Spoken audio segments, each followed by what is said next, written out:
Quick favor before we start. If you already enjoy Marvel Maniac, follow the show and leave an honest rating and a one-sentence review on Apple Podcasts. It helps more fans find us. Now, let's assemble. Welcome to Marvel Maniac and MCU After Show. This is your host, Eric Cicada, aka Mr. Honest, back with you for a different kind of episode. Today I want to talk about something that started as a completely different episode. Originally, I was thinking about doing an episode called What I Miss About the Early MCU. And the more I thought about it, the less I liked that idea. Not because I don't miss parts of the early MCU, of course I do. There's something incredibly special about going back to Iron Man, Thor, Captain America, the First Avenger, and those first few years when this entire universe was being built. But I don't want this to become another conversation about how Marvel was better back then. Because I don't actually believe that. I think everything Marvel has done, the good, the bad, the weird, the absolutely incredible, has been part of one giant evolution. And when I start thinking about what actually made those early years so special, I realized something. It wasn't necessarily that Marvel was better. It was more that Marvel was focused. And that brings me directly to Avengers Doomsday. Because I think Doomsday may have more pressure sitting on its shoulders than the original Avengers ever did. And that sounds crazy, but hear me out. Phase 1, it was kind of like a video game. When Iron Man came out in 2008, there was no guarantee that this giant interconnected Marvel universe was actually just going to work. There was a post-credit scene with an idea. There was an idea, as we know.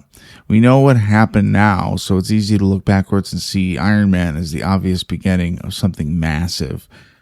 But at the time, it was just a really good superhero movie. And it had to be. The Incredible Hulk had to happen. Then Iron Man 2, then Thor, then Captain America. And eventually, all of those roads pointed towards one place, the Avengers. We also got to meet Black Widow through Iron Man 2. We got to get a glimpse of Hawkeye and Thor. We get to see the Avengers form over this short arrangement of pretty awesome superhero movies. The Avengers is still one of my all-time favorite movies. I put it on for comfort. So I've been thinking about Phase 1 almost like a video game, because Marvel had to clear every level before they were allowed to fight the final boss. They couldn't just announce the Avengers and expect everybody to care. Tony Stark had to work, Thor had to work, and Steve Rogers had to work. These characters had to become people audiences actually wanted to see again. And the reward, the culmination, what if we put them all in the same movie? That sounds normal now, but it wasn't normal then. It was insane.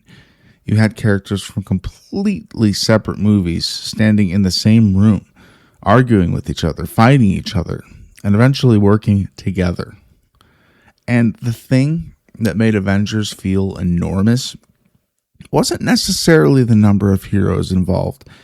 It was that we knew those heroes before they ever actually met. That was the magic trick. The Avengers wasn't introducing the shared universe, it was rewarding you for already being invested in it.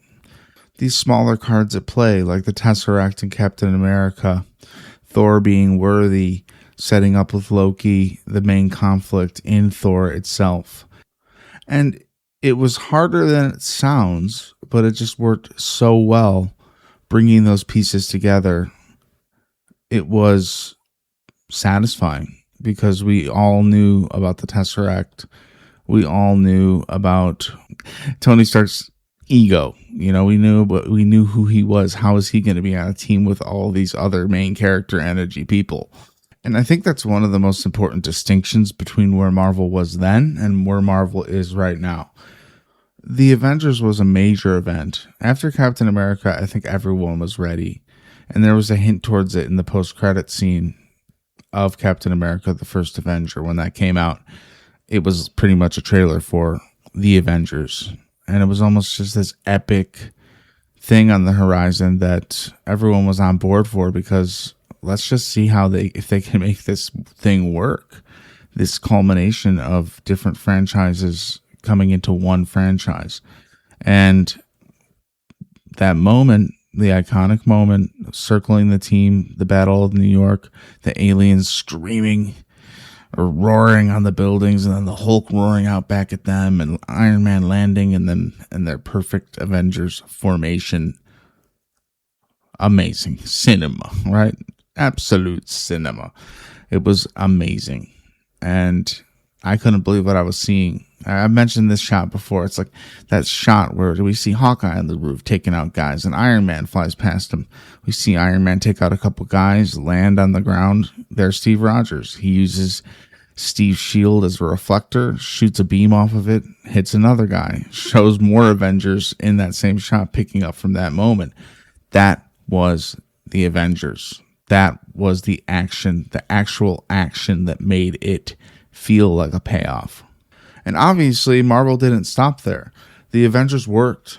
And, I mean, it really worked. So you then get Age of Ultron, then Civil War, which is basically an Avengers-sized event disguised as a Captain America movie, then Infinity War, and then Endgame, all over a wide period of time.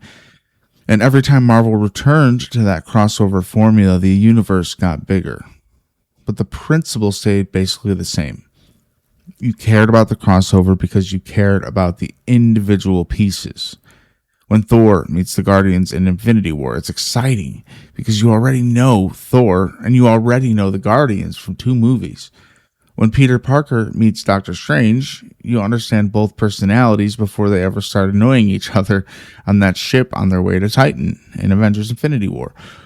And then later on, when they have their team-up movie in No Way Home.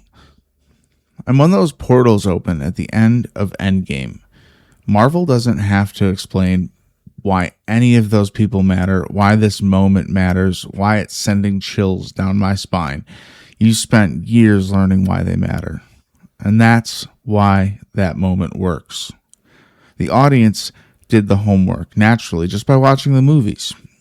And Endgame became the ultimate culmination of that entire system. Everything had been building toward from 2008 through 2019 collided in one gigantic event. And somehow, against every possible expectation, they pulled it off. And then it ended.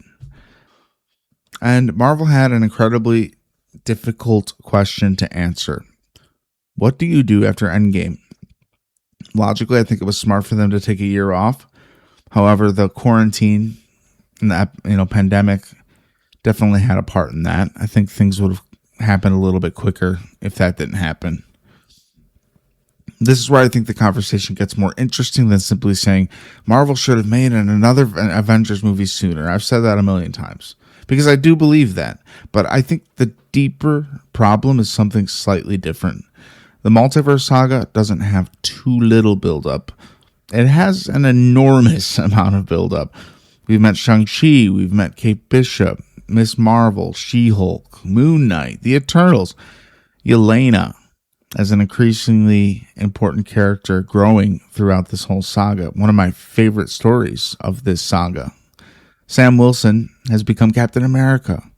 We've watched Wanda's story completely transform. Doctor Strange has gone deeper into the multiverse. The Fantastic Four have entered this universe. And maybe, most importantly, Loki went from being the MCU's craziest original villain to becoming one of the most important characters in the entire mythology. There has been a lot of Marvel. The problem isn't necessarily a lack of pieces, it's that we haven't always gotten enough moments showing us how these pieces fit together. And that's where I think Marvel lost some of the connective tissue that made the MCU feel different from every other franchise. Because an Avengers movie isn't just a giant superhero fight. It's a checkpoint. It's Marvel saying, here's where the universe is right now. Here are the relationships. Here are the heroes who know each other. Here are the heroes who don't. Here are the conflicts we're carrying forward. And here's where all of these separate stories finally collide. We haven't really had that during the Multiverse Saga. And now, instead of periodically bringing everybody together along the way, Marvel is asking Doomsday to do a whole lot of that work at once. The original Avengers had a difficult job. It had to prove that these characters could share a movie screen, but Doomsday might have an even harder job because Doomsday potentially has to prove that this gigantic universe still feels like one universe. That's a completely different level of pressure. You've got years of stories after Endgame. You've got movies. You've got Disney Plus series.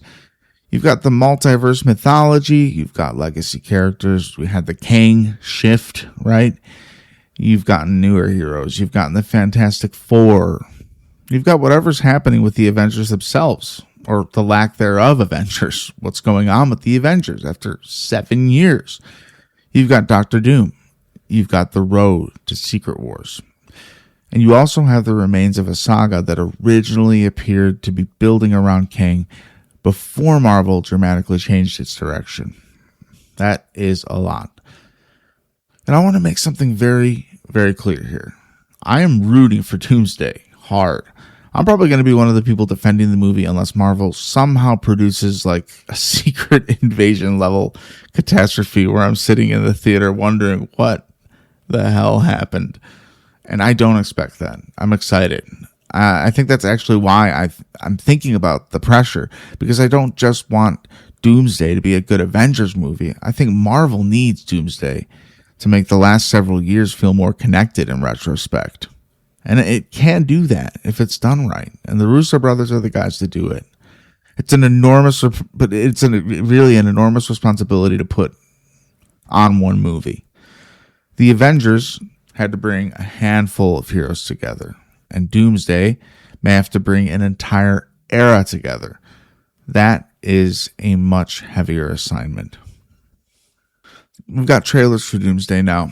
We get an idea about where the movie's going. We don't know everything. We don't know the why, who, or what about it, but we know some of the things that are going to go down from the trailers. And I am rooting for the movie. I just think, who's going to dislike that the Eternals aren't included because they seem like part of the setup?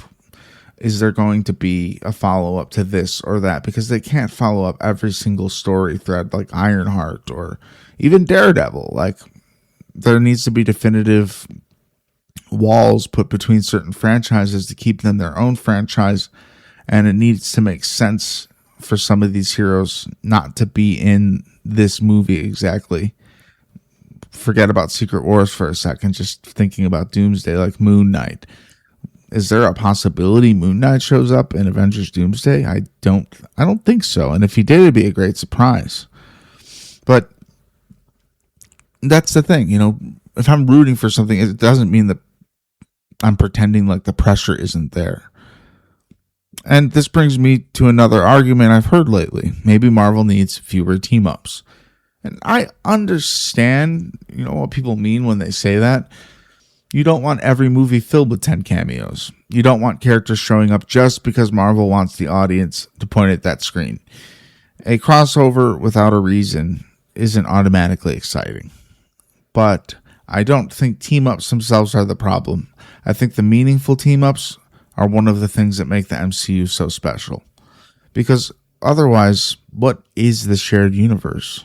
If Shang-Chi exists completely separately from everybody else forever, then he's basically just starring in another movie franchise, which, dang it, should have had a sequel by now.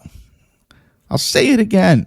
It was a great movie, maybe one of their best in the last 7 years since Endgame. They should have done a sequel to Shang-Chi, at least another sequel outside of the Spider-Man movies.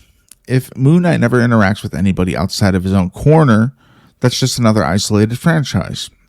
If the Fantastic Four never meaningfully collide with the Avengers, then eventually you start asking what makes this a cinematic universe instead of several Marvel properties happening to exist under the same studio. The connective tissue matters, not because everybody needs to appear everywhere, but because when the right characters finally do meet, it should feel important. And that's the difference.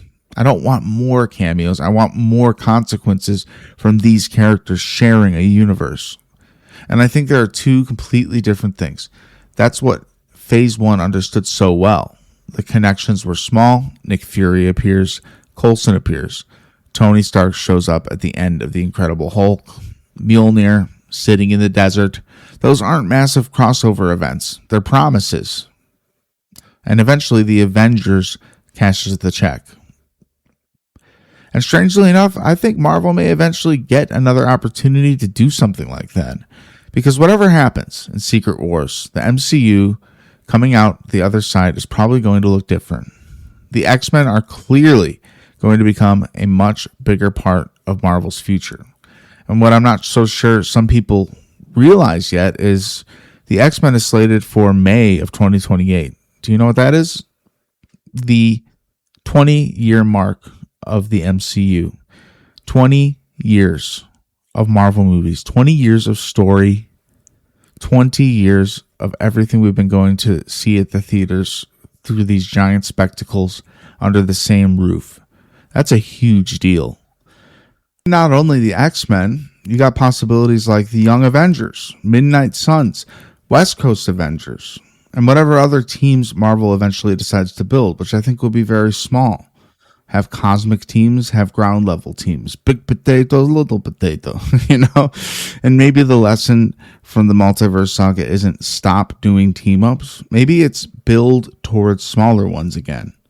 Let 5 characters matter instead of 25. Let one corner of the universe slowly connect to the other. Let us wonder what it's going to feel like when these people finally meet. And then when the big crossover happens, it feels more like a destination. Because that feeling Marvel created with the Avengers, I don't think that belongs exclusively to Phase 1. I think Marvel can create it again. But you have to give the audience enough time to want the meeting before you give them the meeting. I think subdivision team-up movies, like, let's just say Midnight Suns and West Coast Avengers, it's going to give us a lot more depth. These smaller team-ups will feel more like the original Avengers than the culmination of Endgame. Every movie doesn't need to be Endgame. Every movie doesn't have to have the whole universe relying on it to be saved. As extremely awesome as that is, I think that the team-ups, like the ones I stated, like Midnight Suns, Young Avengers, all that stuff, I think all of that will build into the bigger universe. And I think Marvel's kind of idea was to try and do that, and we'll see how it succeeds with the new Avengers / the Thunderbolts and the Fantastic Four, along with bringing the X-Men back. It's kind of what we want to see out of the future of Marvel, kind of manufactured over the last 2 or 3 years to make all of this feel like a big build-up towards Doomsday, which I think they've done a decent job of, picking up the pieces and deciding this is where we go from here after Kang Dynasty doesn't happen. And I think the beauty of the X-Men is it's such a beloved franchise. They want to get it right. They've already casted the people. Sadie Sink, genius to put her in Spider-Man Brand New Day. I think that role of Jean Grey is probably going to be like more of the heart of the team. She already has a dark past to relate to from this movie, Spider-Man, going into her own story with the X-Men. And we're going to see such a close-up view of the X-Men forming. It's going to be quite special.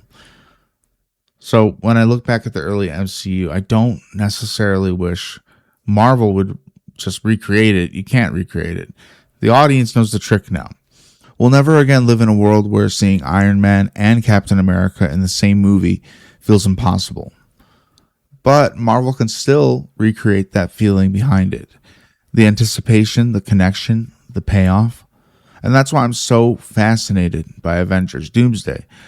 Because this movie isn't simply following Endgame. It's being asked to reconnect a universe that has spent 7 years expanding in every possible direction. Maybe it pulls it off. Maybe Doomsday arrives and suddenly all these scattered roads look like they were leading to the same place all along. If that happens, Marvel could be sitting on something incredibly special. I think either way, there's going to be something special and unique about Doomsday. I think that's the genius in bringing RDJ back to a role in the MCU. But it also makes the stakes pretty fascinating, because the Avengers was the reward for successfully building Phase 1. Doomsday may be the movie responsible for proving that the Multiverse Saga was building towards something worth waiting for. And that might be the biggest difference between the MCU then and the MCU now. The original Avengers had to prove that the experiment worked.